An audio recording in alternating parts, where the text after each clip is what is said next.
know a lot of you guys, and look forward to getting to know more of you. Um, Such a great community here, and that's kind of part of the premium membership that we have, and having more access to that community, to some of this fantastic content. This webinar is free, but it won't be available to everyone. Um, things on the premium site in terms of past webinars is unbelievable for 27 bucks what you get. I mean, psychology stuff with Bruce Bauer, how to win the game before it's played, working on habits. We've got stuff on, adding some automated stuff into what you do. We have recorded live meetings from trader development sessions here from our desk in New York. Just swing trading, just a tremendous amount of different things that we really work hard over here and take pride in adding value to you guys and helping you become better. We want specific kind of people, just like I opened up here with just a little bit ago, was I hope you worked hard to get better today. That's who we want to be a part of our community. That's who I want to talk on the phone with. That's who I want to interact via email with, are people that I can see are purposefully practicing and getting better. It's a journey though, I know I can speak to that myself. I've been trading for about a decade now, and I've blown up accounts, I've had failures, I have seen more successes of late, but I've been there before, and it's been a long journey. And I mean, I was talking with a guy the other day. I'm not ashamed. There's been times where I've gone home and there's been some tears shed. Even, I mean, you will be tested to become a consistently profitable trader. But the rewards, as we all know, are well worth it. So we encourage people to have goals, not only like I was talking about, just get better today, but where do you want to be in 3 to 5 years? And kind of take a top-down approach, almost like we start with the longer-term charts and drill our way into the shorter time frames. Take a look at your life. Take a look at your goals in trading, because life and trading, they get intertwined a good bit. And I'll tell you also from personal experience, not to toot my own horn here, but the things that I've worked on my trading have translated into my life. I've become a little more patient, things like that. Discipline, all of these things, they translate back and forth across trading and life. So really encourage people, just, where do you want to be in 3 to 5 years? Then back it into, okay, where can I be at the end of this month to put me on that path? What can I get better at this week to put me in a better position to accomplish where I want to be at by the end of the month, to put me in a better position to accomplish what I want in the next 3 to 5 years? And so, being a part of our community here and having kind of a partner, that's how we see it. Yes, it is a mastery game. It absolutely. Having a partner in that community can only shorten that learning curve and can only help you get better faster, and again, be more purposeful and have some structure to working on that improvement. So I just wanted to come on today and encourage those of you that aren't, in the premium membership with us and whatnot. If this kind of thinking, if this way of life resonates with you, and you're a good fit for our culture and whatnot, we want to know you, we want to be closer with you, and the premium membership is, we have a lot of really advanced courses. I see a lot of you guys that are in our DNA class. That's a big committing to that DNA program, and you're to be commended for being in that. We have people that even, come in-house and take our foundation programs and go through trader development and eventually work towards team trading here. But, premium is just a way to not make that kind of giant leap and giant commitment to us, but for you to get to know us a little better and some of the content we provide, that premium content that we just don't make free and available to everyone. And so I just want to encourage you guys, if you haven't taken that step in getting closer as a partnership with us, it really is a good idea, and we hope to continue down the path of being able to help you get better as a trader, just like I do every day, just like Bella does every day. And with that said, Bella, are you ready to rock and roll here?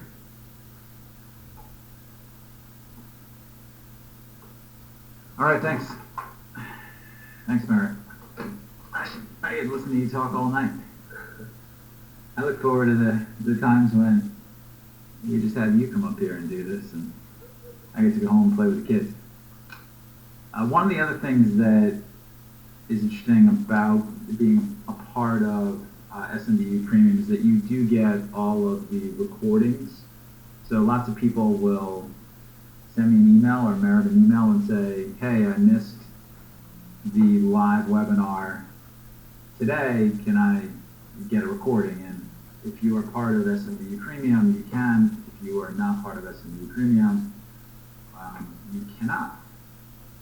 But and I think I'll just sort of say one more thing, and let's get to the reason why we're all here. Is that we actually, Merritt and I, learn a lot from the people in our community, and if you are not a part of a larger group of people, you're missing out on the opportunity to learn from really smart people. And I can tell you, in my trading and in our business and in our teaching, part of what we need to do is cast a wide network, because we get really good ideas from like-minded people and pass them along to our desk and to people like you. So let's get started. So the topic is, why did I succeed when most failed? And this is not about me. This is entirely about a trader who I met many years ago, and I'm going to keep this trader anonymous. He asked to be kept anonymous, and we are going to certainly honor that with this particular gentleman.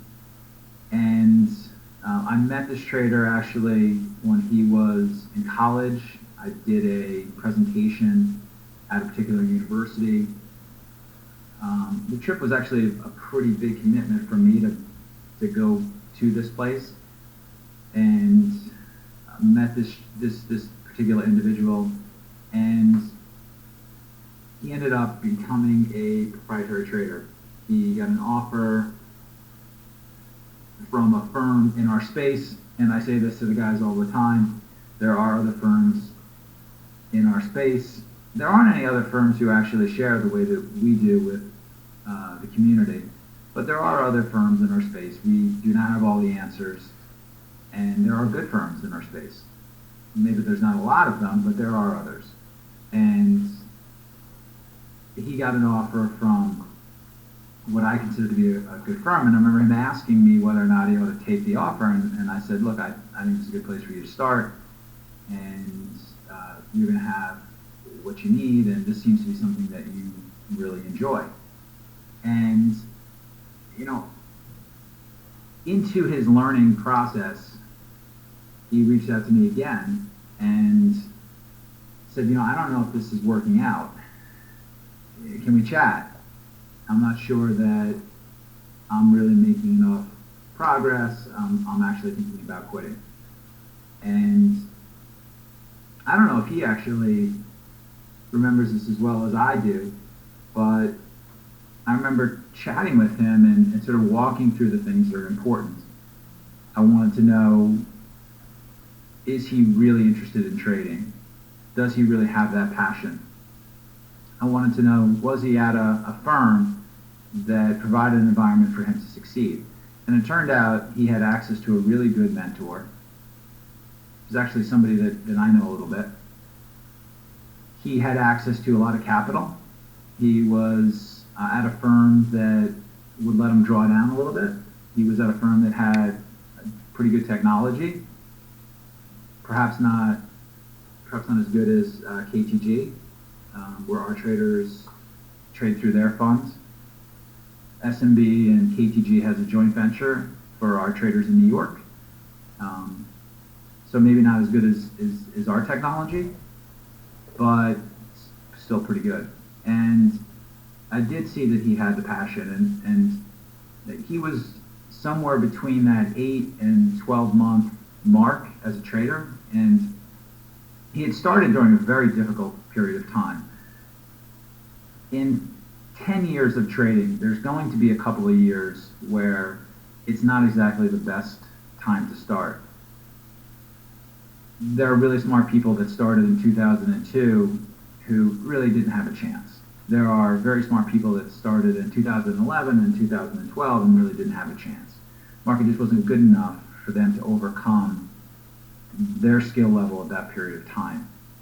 So he started during a tough time, and so my response to him was, what I'm seeing is 18 months is a good demarcation. I think 8 months is a good demarcation for a firm like ours. I think 12 months is a good demarcation, and I think 18 months is a good demarcation. And I think that changes based upon how volatile the market is.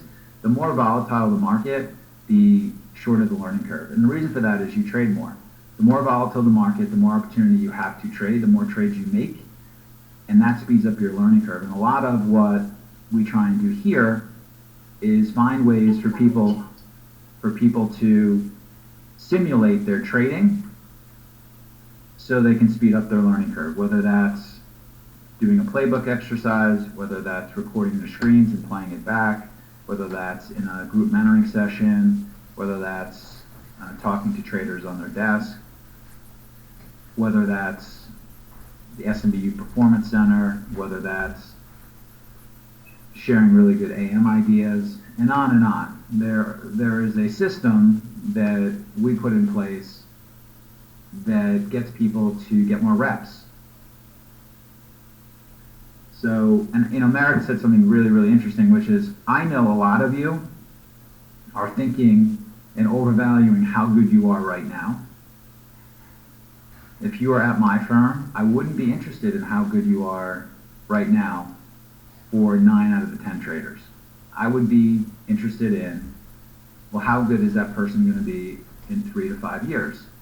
And I'd be interested in whether or not they were working hard, whether they were doing the right things, whether they had a good review process, a good preparation process, whether or not they had a process for identifying their strengths. Because I know a trader who's showing positive expectancy in month 18, but may not be putting up huge numbers. I know if he has all those other characteristics, what that looks like in year 5. I know what that looks like. I know that becomes a very powerful, profitable trader. And so I tend to sit in my back office and have conversations with guys who, like you, are overvaluing how good they potentially are right now, and I'm looking at the very big picture. I'm thinking of how good that person can be year 3 and year 5. You should as well. And what I saw from this gentleman was, I saw he had the ability to process information quickly. I saw that he had a good mentor. I saw he had the capital. I saw he had the technology. I saw he was in a tough market. I saw he needed a little bit more time. He needed to get to that 18-month mark, get a little bit more data before he really ought to throw in the towel. And, I thought he was trading the right time frame. So we had that conversation, so this is a person who was ready to give up, ready to quit, and wasn't doing very well. And recently wrote me an email thanking me for some of the help that I gave him along the way, and letting me know that he had become an award-winning trader at his firm. and his P&L is very sizable. So this is somebody who went from I quit to an award-winning, 7-figure, highly successful trader at a very competitive prop firm. Probably one of the top 3 prop firms in New York City. And that's how good he became. And that's where he sat 8 to 12 months into his trading career. And so what I asked of him during our conversation recently was, hey, can you write me a letter and tell me why you think you did well? You've seen the people come in and out of doors. Why did you succeed? What did you do well? I want to know. What we do internally here is study the traders who make it. We study the traders who make it because we're searching for the new guys coming along who look like them, and we want to share with the traders that are coming up the curve the things that have worked for the traders in the past. Look, we're one firm. We do one thing. Again, we don't have all the answers, but for people to succeed at our firm, we do see certain things. And we want people encouraged to do them.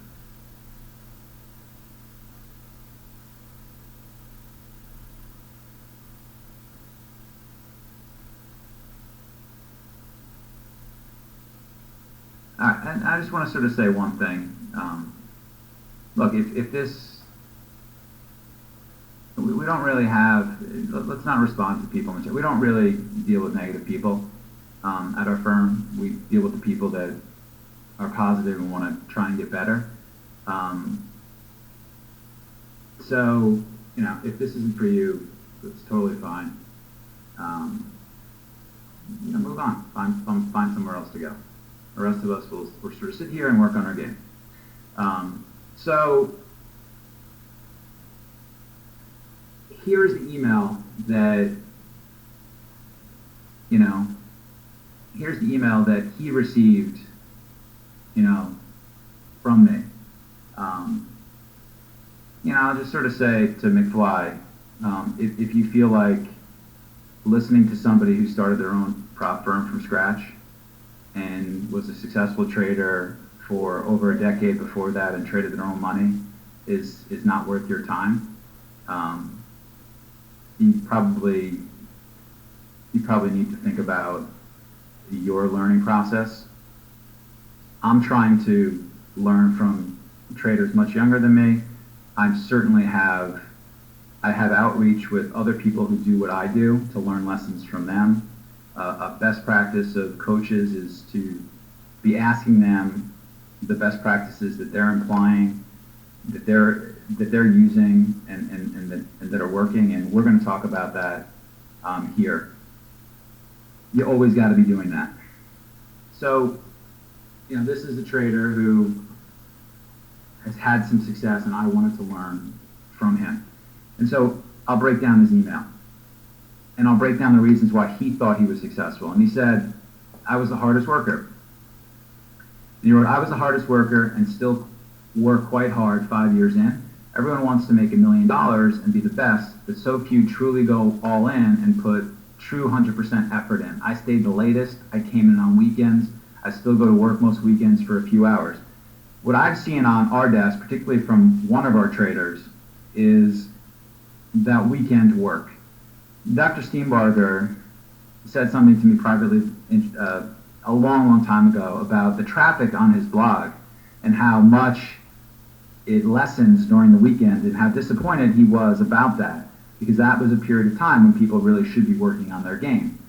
And he felt like that wasn't a particularly good sign for a lot of the traders out there, that there was such a drop-off over the weekend to learning. I'm thinking of one trader who has become very successful in the last couple of years on our desk, who has a process where he comes in on weekends and reviews charts of setups that he captured from the work he did on the week, and just goes over them and goes over them and goes over those charts and goes over them.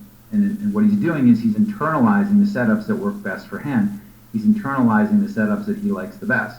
And he developed a review process that I had never actually thought of. We actually took this idea and built it into something we call a book of charts. And so one of the best practices that we encourage our latest class to do is to take a snapshot of any chart setup that looks really, really good to them, that really, really works for them. Just take a snapshot of it, mark up the chart, and put it in your book of charts. And over the weekend, go over it again. What you're doing right there is you're getting more reps. What you're doing right there is you are internalizing what you want to see on your charts with your weekend work. This is a very important process. There is no better example of this than taking a look at Tesla from today. I had a conversation with a 7-figure trader in my office about this very thing today. He spent too much time on gold and silver, and he didn't spend enough time on high beta technical stocks. Yesterday, I really encouraged him to follow through with his short idea as it was finally starting to work. He had a thesis, he's had a thesis that it ought to go down, it had gone up too much, and it ought to turn around. And I've been saying to him, wait for confirmation, wait for a news catalyst to overlay onto your thesis. And yesterday, we actually got that with a negative note that finally came out, and price action to the downside. Today, we had a very bearish technical setup in that name today with an opportunity to protect ourselves against a risk on short, with a market that was turning over as well. While in something like a nugget, he was sitting there against the late afternoon, the late morning to midday movement, and was putting himself in a position of weakness. Being short nugget was nowhere near as good of a trade as being short that high beta name today. Nowhere near as good. If you capture charts like this and review it over the weekend, you're not going to make the mistake that this very senior trader made today. And you know, what was interesting about it is he kind of was a little bit unsure as to why the trade, the high beta technical trade, was so much better than his gold ideas. And then when I sort of walked through it with him, he got it. He got it. And so, you know, it's one thing to say I'm a hard worker. It's another thing to put in place, as Merritt was talking about, to put in place a learning infrastructure, review infrastructure to get better. And so what's also I have to share is that, you know, this trader, in a class of 25, there are 4 people who made it.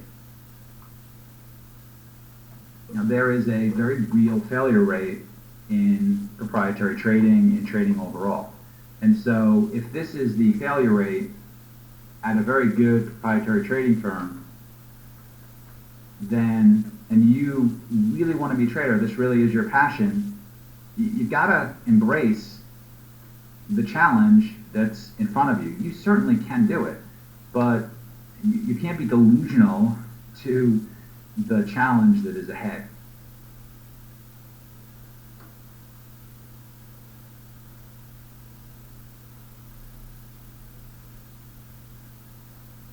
All right. Secondly, he said, I didn't give up. I didn't give up. Most of my class weren't fired, but quit when they lost hope after 10 to 16 months. And look, I think that 18-month demarcation is an important marker. There are people between month 12 to month 18 that really do show progress, where it does really click for them. And so if you feel like you're trading the right product and you really are enjoying what you're doing, and you feel like you don't have enough data, there is data that suggests you can go from underperforming to doing very well at month 18. Now, that's a long time to go. And there's also people that aren't getting it within 12 months that obviously aren't going to get it in 18 months, but I'm just sharing with you the data that I've seen. 8 months is important, 12 months is important, and 18 months is important. If you're not getting it after 18 months, you know, maybe time for a new sport, but there are definitely people, I'm sure there are people that are listening that are in that spot of indecision and in that gap. All right.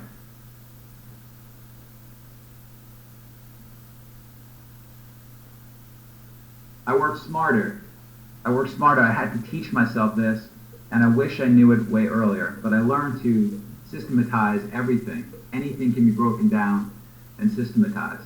More importantly, I always ask, where is the easiest money I'm missing? What change will have the biggest impact to my P&L? What is the best use of my time to study? 95% of my time is spent on 5% of the best opportunities. I catalog in excruciating detail the pros and cons of the most important plays and watch videos of me trading them again and again. I find it so important to try to simulate real-time trading and do as many reps as possible, retrading the opportunities and rewarding how they develop and rewatching how they develop. I video record all of my trading. So this is something that I wrote about in One Good Trade. And I know this trader learned this in One Good Trade, and I know he read it. So in One Good Trade, I talked about the importance of videotaping your trading and watching back video of your trading to use that as an exercise to get more reps. And there isn't a better example of why this is important than Monday in VRX. I was trading VRX on Monday. I watched it pull in to that 27 level, and I said in real time that I noticed something very different on the tape. Now, I have the advantage of 18 years of screen time, but I noticed something very, very different on the tape, and I actually verbalized it to the traders that are around me. One of the traders who sits next to me, same guy who actually underperformed in the Tesla trade, put up about 10 grand in that bounce in VRX, wanted to put up more, and I was talking to him, and then I was talking to Swang, who scalped in and out of this as well, about that very change that I saw on the tape. So maybe you come in on that Monday and you say, look, I just think this is overdone. I think this VRX is sold off too much. My thesis is I think it's going to go up, and I see that opening drive to the upside, which we saw in VRX. I see it pull in, and I see it not really trading much below 2680. And, you know, from the tape, what was interesting is the move from 27 to 2740 was very different. I call it spraying of the offers. There was not the passive buy algorithm that you see often when somebody is accumulating stock when it is actually pulling in. There was a aggressive paying of the offers between 27 and 2740, which you didn't see on the way down, and was an extra signal if you had a thesis that it would go up for you to trade off of. If you can identify by watching back tape of trades that spraying of the offer ignition, then what you would have done is you would have tried to start buying that stock as close to 27 as you could with your stop below 2680. I'm not saying the stock had to go up. I'm saying there was a very clear signal that you will notice on the tape if you watch it back.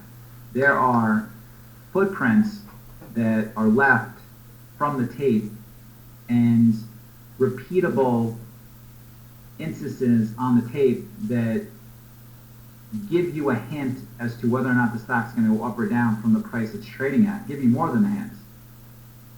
Give you an edge. And when you see that spraying of the offer program, a good discretionary trader can use that as information to build a position.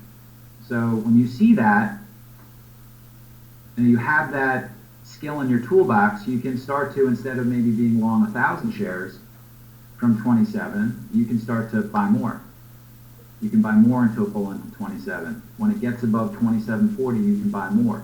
When it holds above 27.750, you can buy more. Because you saw that spraying of the offer program, you will be bigger you will add to positions that are working, and you are less likely to sell that at 28 and dump it too early than if you don't have the internalization of how much a particular stock can bounce because you haven't watched it back on tape. Go back, and for all of you who have access to video on demand for like a Thinkorswim or somewhere else, go back and watch the tape in VRX from 9:45 to 10 o'clock around that 27 and 27.40 level. Those are the types of replays that will significantly improve your trading. Okay? I'm not saying go back and just watch an hour of your trading. Record your screens and then take notes on important areas that are worth rewatching. So spraying the tape means, so generally in the marketplace, if somebody wants to buy a position, they kind of sit on a dark pool hidden and absorb stock on the bid. When they really want the stock, when somebody really wants the stock, they're like, I'm not doing that. I'm just going to pay the offer. I'm just going to spray the book. And so what you saw from 27 to 27.40 is the stock would be 27 and then it will be 27.40 really quickly. That's a big move for a $27 stock. And that willingness to pay 27.10, 27.15, 27.25, 27.30, 27.35, 27.40 in seconds indicates a very aggressive buy order. Somebody who's not sitting around willing to wait to try and absorb that on the bid. He wants it so much, he needs it so much, he's got to spray the book to accumulate a position. So Alex, I think Thinkorswim does offer a little bit of a playback. So I call it, Zane, I call it a spraying of the offer. I think it's more than a sweep. A sweep is more, I think of a sweep as more of a 5-cent, 10-cent move, but a spraying of the offer is something that happens for a more extended period of time. Yeah, so it's the way they're paying the offers, the fastness of their paying the offers. If you watch a stock trade at $27 and how it goes up to 40 cents or 50 cents on a normal occurrence, you will get a clock in your head and a visual of how that ought to happen. A spraying of the offer is faster, more aggressive, a lack of interest in a willingness to buy at prices much higher than normal to get stock. That means to me a potential bigger order that's behind this spraying of the offer. And the important thing about this is not necessarily just getting what I mean by spraying of the offer. What's important about this is watching back your tape, picking really important parts to watch back, and noticing these little nuances which you can incorporate into your trading to gain edge. That's what's really important. That's the big takeaway from this.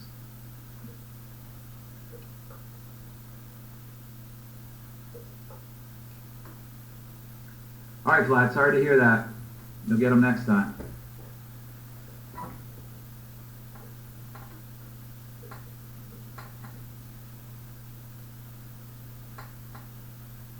Yeah, and look, what I'm talking about, Jaroslav, also applies to options positions, and this certainly applies to, it's interesting, Merritt and I were talking about trader development for experienced traders. And, you know, I come from a position of, I'm an equities trader, and then we've developed these courses like DNA, which we pull out the best parts of our foundation, and we taught futures traders. And the first time we did it, people were like, well, what am I going to learn from it? And I'm like, well, I don't know. Why don't you go through it? If you don't like it, you know, we'll figure something out. And the feedback from futures traders was like, wow, the principles that I'm actually learning in DNA are so applicable to what I'm doing.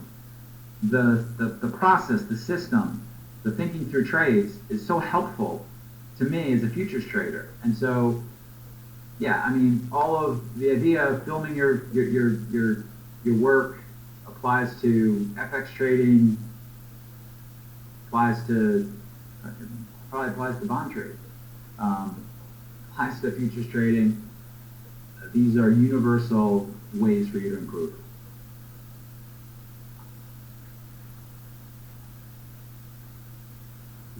All right, so I worked smarter.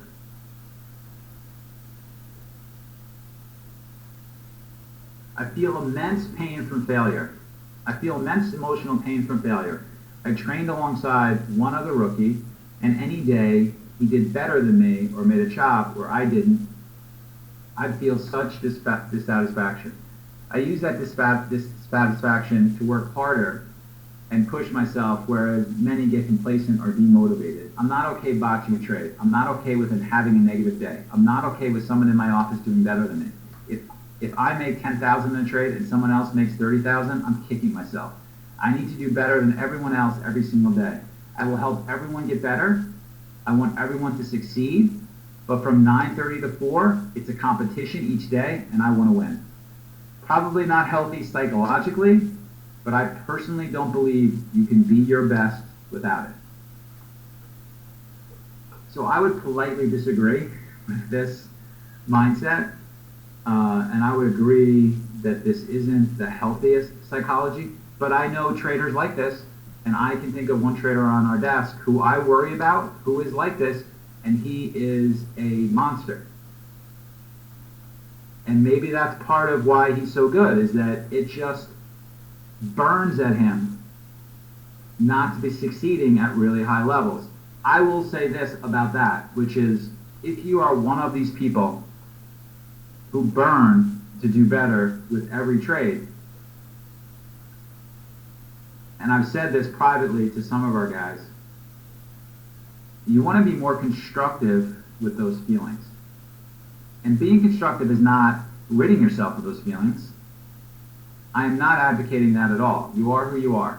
You certainly can learn to lessen them, to have those feelings not burn as bright, not last as long, not come as often. And that might be helpful. But they're never really going to go away, and you are who you are. What you want to do with something like this, and I can tell you, while, growing up, I spent a lot of time playing sports, I did feel this way playing sports. I do have this inside of me. I do feel this way. I did feel this way when I started SMB.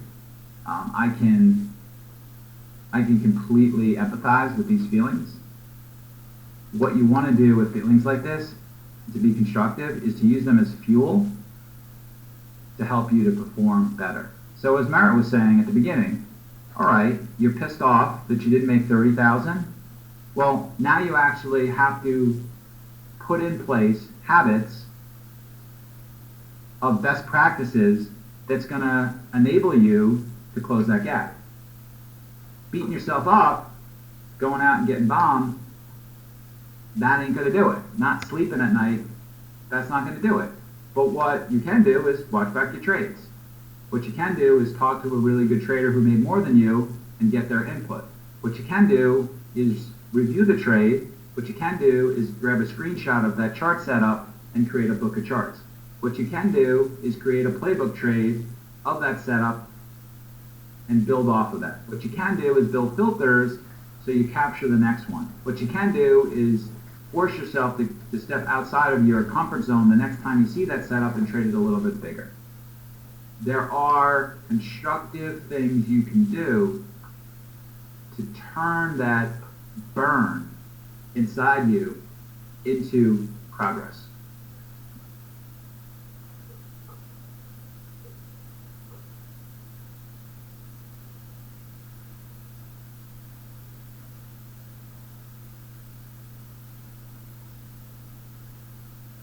I love trading.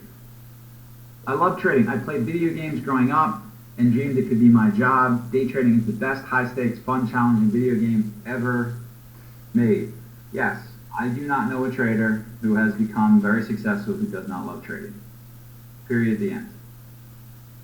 I talked about those periods, right? 8 months, 12 months, 18 months. One of the things that we learned at our firm in the first 8 months is who really loves trading. Obviously, everyone tells us they love trading in the interview. but not everyone really does. The way we really find out is observing their behavior in the first 8 months. And what we find, partly during that 8 months, is who really does love it, who really does have a passion for it. So Merritt's, who's sitting next to me, I can tell you that he really loves trading. You can tell when you're working with somebody. I will say this, there are going to be people that go through it and are just like, well, this wasn't really what I thought it was going to be. I'm going to do something else, and that's fine. I was trained by a successful trader, so this is very important. You want to have somebody to learn from. So just the way that we do it at our desk is there's 3 different stages where people copy, and are being exposed to patterns at work. This trader said, I was given a successful, proven career trader to train me. If I had to find my own edge and strategies, I don't think I would have stood a chance. Seeing where others make money and having experienced profitable traders to closely mentor you is invaluable. Totally agree. Totally agree. You want to first, when you're an apprentice, a very effective learning way is to copy what they've done. It's a common way that people were taught how to draw. You just copy the work of the master. That's a good way to start your career, is to take some trades that other people who are successful trade and try and copy them. And along the way, you definitely do need to make them your own. You do need to internalize them. But learning setups that other people have developed is a very valuable thing. I think the other thing, we do that with team trading here. So the third step to our training is team trading. You get teamed up with a successful trader who trades your style. And then the other 2 periods, you're with other experienced traders.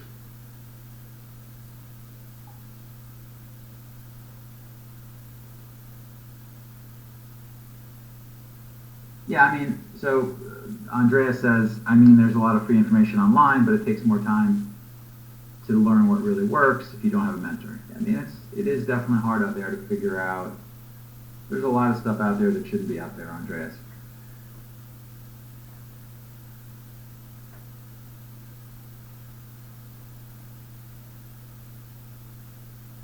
All right.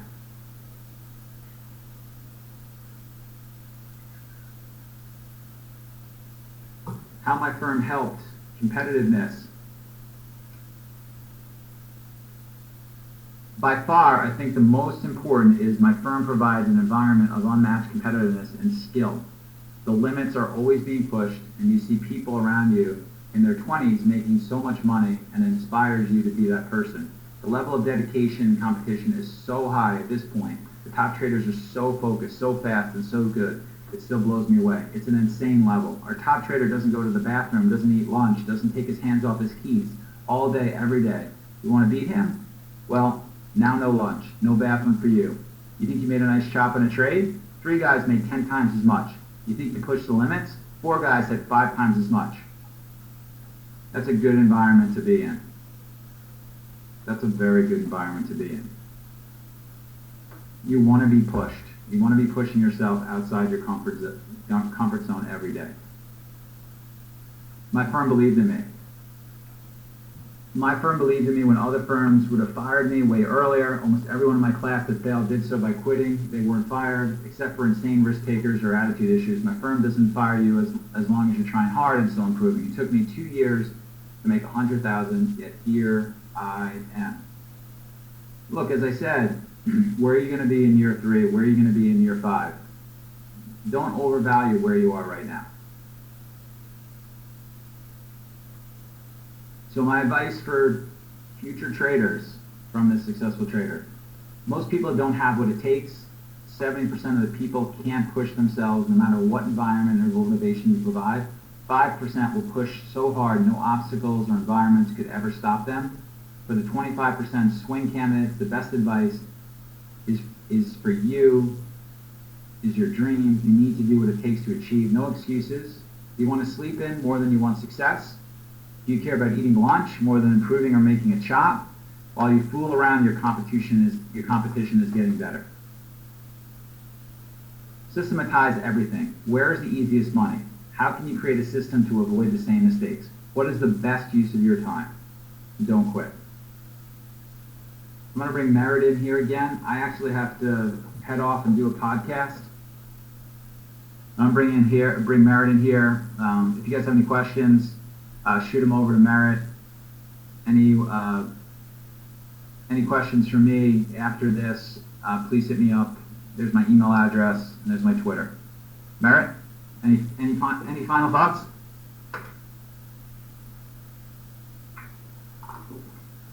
I mean, I just enjoyed hearing that even myself. I couldn't agree more with it across the board, and the work required and the effort required, and it's always inspiring to see other guys out there that make that turn. Because I will tell you, there are times where, as I mentioned when we first started talking, you get down, and there'll be days where you consider quitting, and it's just, again, inspiring to see that kind of stuff. So, any questions for us here, or we sign off?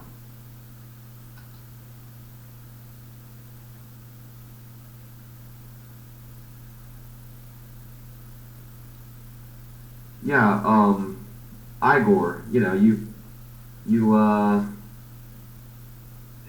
you may not have a mentor, around you or whatnot. I can relate to that. I grew up on a dirt road in Alabama, and no one in my community there, was a trader at all. My parents didn't even, really manage any kind of, they had a 401k. They just checked the box. They weren't investors or whatever. So I can relate to that. But we have mentoring here. Trader 90 will get you exposed to some of our meetings and some of our tools and whatnot. But that might be a good first place to start. I can't really speak to it without finding more about you individually. But we offer just outright mentoring and whatnot. So there are things. I mean, with the internet and everything, that there's no excuse not to get what you need. What else? Can you please elaborate on your experience working with traders at your desk? So how long on average take the traders become consistent profitable? Really appreciate your response. So Jay, I'll tell you for sure that there is only one guy on our desk that kind of got it within the first 2 or 3 months. Everyone else, it is a process of, because think about it. I mean, guys on our desk go through our foundation course. You guys can go through our foundation course at home. So guys on our desk, they go through foundation. They come out of foundation and they're trying to, they don't know what kind of trader they're going to be, what time frames they want to operate in, what style. Some guys are developing systems. Some guys are momentum traders. Some guys are mean reversion type guys. And again, there's different tools. I use volume profiling. You can just use price action. Some people have some custom indicators. A lot of guys on our desk use filters that alert them as to pre-programmed, what they program in as an opportunity. So to answer the question, you come out of foundation and you don't even know what kind of trader you're going to be. So it takes time. And Bella and Steve, they don't expect us to just show them profitability or whatnot. They understand that, and you should understand that with yourself. You are your own your own trading coach. To talk about a Brett Steenbarger book. If you don't have that book, you need to get it. It's called The Daily Trading Coach. And so, you've got to self-coach. You've also got to still love yourself. You've got to love yourself when you make those mistakes, which are eventually going to happen. You've got to understand that what learning is a process of making mistakes and then doing the work required to recognize those mistakes and not necessarily get down on yourself for it, but recognize the mistake, acknowledge it, and fix it. Don't continue repeating it. That is what learning is. Think of a child, a baby trying to learn how to walk. Do you think that baby, when it falls down on its butt, it says, "Oh man, I bet Johnny next door is already walking around and doing so great, and I'm just a real piece of crap over here, and I suck, and I'm just never gonna make it." That self-criticism does not exist in the mind of a child. They simply learn from the mistakes. Well, that didn't work. Let's try it again. And it's certainly a valuable lesson there. Let's keep going through the questions here. So, just to summarize, previous slide. There's the previous slide. Bella speaks about it most correctly in that typically that 8 to 12 month period is really where the majority of the time we see guys making a turn here. That's his advice there was the best advice. Some people a little bit shorter, hardly anybody much shorter. Some people a little bit longer. I'm sorry guys, I'm just trying to scroll through these questions. We got a lot here.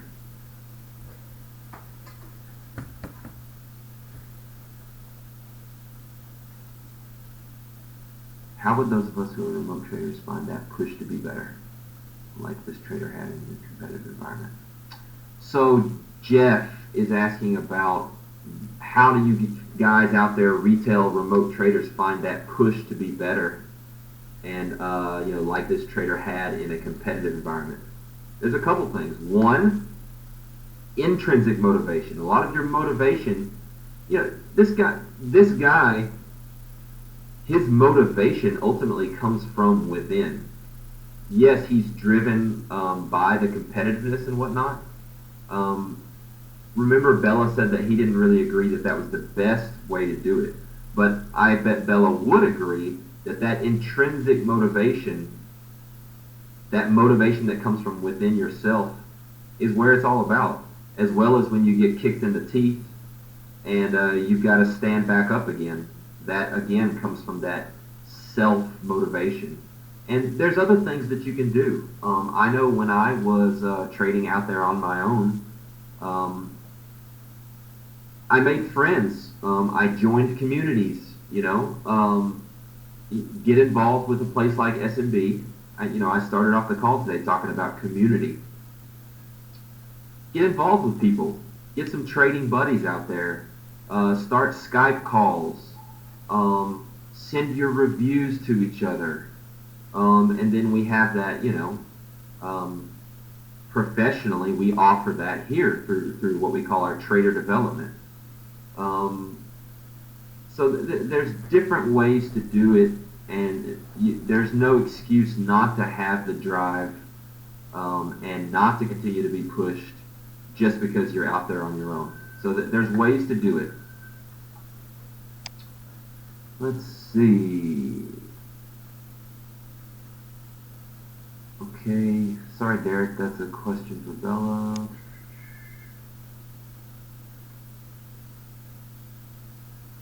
Do I think now is a difficult time in the market? I seem to be getting beaten up lately trading indices. So we've seen, I'm trading the ES out there, which is the S&P futures. So Andy, I can speak to that. We had some really, really nice volatility at the beginning of the year. That has dwindled a bit, but opportunity is still there. then the past 3 days, almost the entire range in the S&P has been right on top of the previous day. So you've got to be able to. I'll just throw this out there. When I'm looking at an environment like there has been in the S&P the past couple days, I'm looking at, okay, my expectation is not for trend days, it's not for big range, and so I adjust my strategy accordingly. Okay, previous slide. There you go. You want to know the market condition. You want to know the support resistance on the higher time frame. So if you've got several days that are overlapping over each other, in my opinion, it's typically a better idea to fade that and look for more mean reversion and look for that ranginess to continue. So that's one way you can adjust to lower volatility, because that means that the ranges are compressed and you got a lot more mean reversion type of price action out there. So that's just my 2 cents there. I could talk about that a lot more, but I'll leave it at that.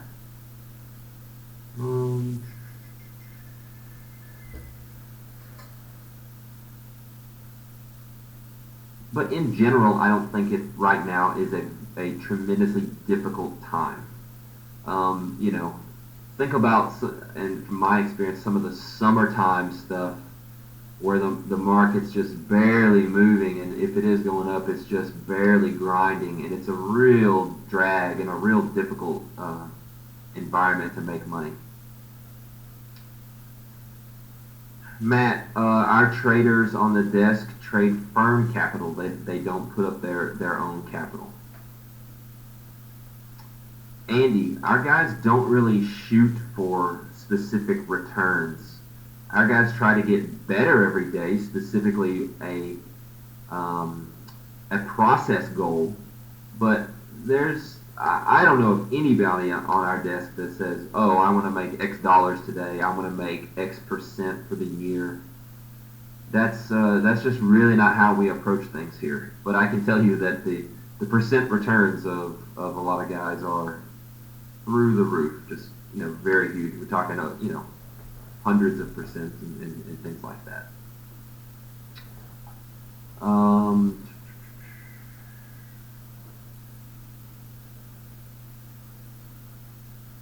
Jay, so you have an approximate time frame that you have noticed. I'm not sure what that is asking. Books on volume profiling, Rayner.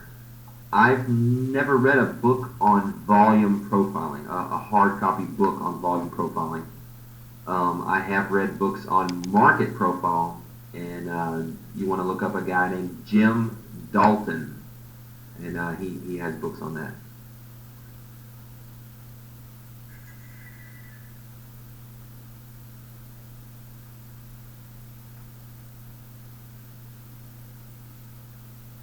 I am a discretionary trader.